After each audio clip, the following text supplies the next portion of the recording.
Hello दोस्तों, आज हम आपको बताने जा रहे हैं संसार में बताए जा रहे श्री राम जी के बारे फैलाए जा रहे सबसे बड़े झूठ के बारे में। ऐसी ही नई जानकारियों के लिए चैनल को अभी सब्सक्राइब कर ले ताकि आप कभी भ्रमित ना हो।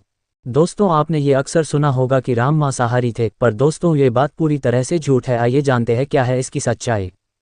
असल वाल्मीकि रामायण के अयोध्या कांड के 52वें सर्ग के श्लोक संख्या 102 में ये तो लिखा है कि भगवान राम ने मृग यानी कि हिरणों पर बाण चलाया, लेकिन ये नहीं लिखा है कि उन्होंने उनका मांस खाया।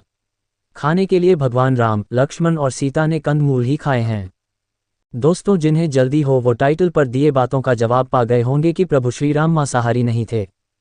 पर अगर आप इस बात की पूरी जानकारी पाना चाहते हैं तो ऐसी ही रोचक जानकारी के लिए वीडियो को अभी लाइक कर दे। चालाक मत बने, क्योंकि एक लाइक का तो हमारा भी हक है ना दोस्तों। हाल ही में एनसीपी शरद गुट के विधायक जितेंद्र आव्हाड के भगवान राम को मांसाहारी कहने पर विवाद बढ़ने के बाद उन्होंने माफी मांग तो ली है। पर अब सवाल यह उठता है कि क्या सच में ही प्रभु श्रीराम मांसाहारी थे या कि शाकाहारी। अगर वो शाकाहारी थे तो फिर उन्होंने हिरण को क्यों मारा था। कई लोग यह अनुमान लगाते हैं कि श्रीराम एक क्षत्रिय होने के नाते मांस का सेवन करते थे, इसीलिए तो माता सीता ने उन्हें हिरण मारकर लाने के लिए कहा था। यदि वे मांसाहारी नहीं थे तो क्यों माता सीता ने हिरण की मांग की थी। कुछ लोग ये भी कहते हैं कि माता सीता ने हिरण के चमड़े की मांग की थी क्योंकि वह उस चमड़े का आसन या वस्त्र बनाना चाहती थीं।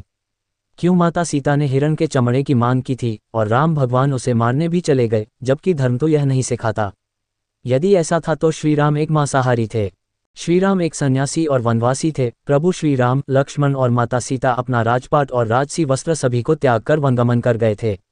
उन्होंने सन्यासियों के वस्त्र को धारण कर लिया था। वे सभी ऋषियों के आश्रम में रहे थे। वहां उन्होंने ध्यान और तप किया। बाद में वे दंडकारण्य में रहने लगे, फिर पंचवटी में कुटिया बनाकर रहने लगे। उन्हें किसी मृगचर्म की कोई जरूरत नहीं थी, क्योंकि वे शुद्ध सात्विक और तपस्वी वाला जीवन व्यतीत कर रहे थे। यही वचन उन्होंने दशरथ जी को दिया था। आपने कभी देखा है किसी कुटिया में किसी ने पशु की खाल लटकाई हो। दूसरा, भारत में मैदानी इलाकों में और दक्षिण भारत में कभी भी पशु चर्म को वस्त्र बनाने का प्रचलन नहीं रहा। पशु चर्म को कपड़े के समान प्रयोग करने का प्रचलन केवल बहुत ठंडे या बर्फीले इलाके में किया जाता था।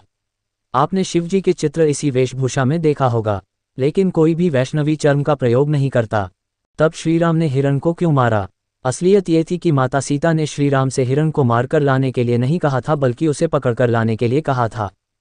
सुनहरी हिरण के बच्चे को देखकर जंगल में अकेलेपन को दूर करने के लिए माता सीता ने श्रीराम से उस बच्चे को पालने की इच्छा जाहिर की थी।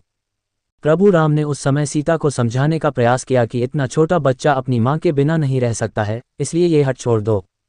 किंतु तब सीता बोली, ठीक है, जब तक इसकी मां नहीं आती तभी तक तो इसे रख सकते हैं। ऐसे में स्त्री हट के सामने हारकर प्रभु श्रीराम उस हिरण को पकड़ने उसके पीछे दौड़ते हुए चले गए। जब दौड़ते हुए वो हिरण एकदम से कभी दिखाई देता और कभी गायब हो जाता तो प्रभु श्रीराम समझ गए कि यह कोई मायावी है। यही सोचकर उन्होंने तीर निकाला और उसका वध कर दिया, यानी मायावी जानकर ही उसका वध किया। चूंकि प्रभु श्रीराम विष्णु के लीलावतार थे, इसलिए पहली नज़र में उस मायावी राक्षस को देखने के बाद भी सामान्य पुरुष की भांति जब तक उसने अपनी माया नहीं दिखाई तब तक उसे एक छोटा सा हिरण ही समझते रहे और सीता की बात मानकर उसके पीछे दौड़ पड़े। वे सब कुछ जानते थे, लेकिन यदि वह ऐसा नहीं करते तो आगे की लीला नहीं होती। अतः प्रभु राम का आकलन मानवीय दृष्टिकोण से करना त्रुटिपूर्ण है। क्या श्री राम क्षत्रिय होने के नाते मांस खाते थे?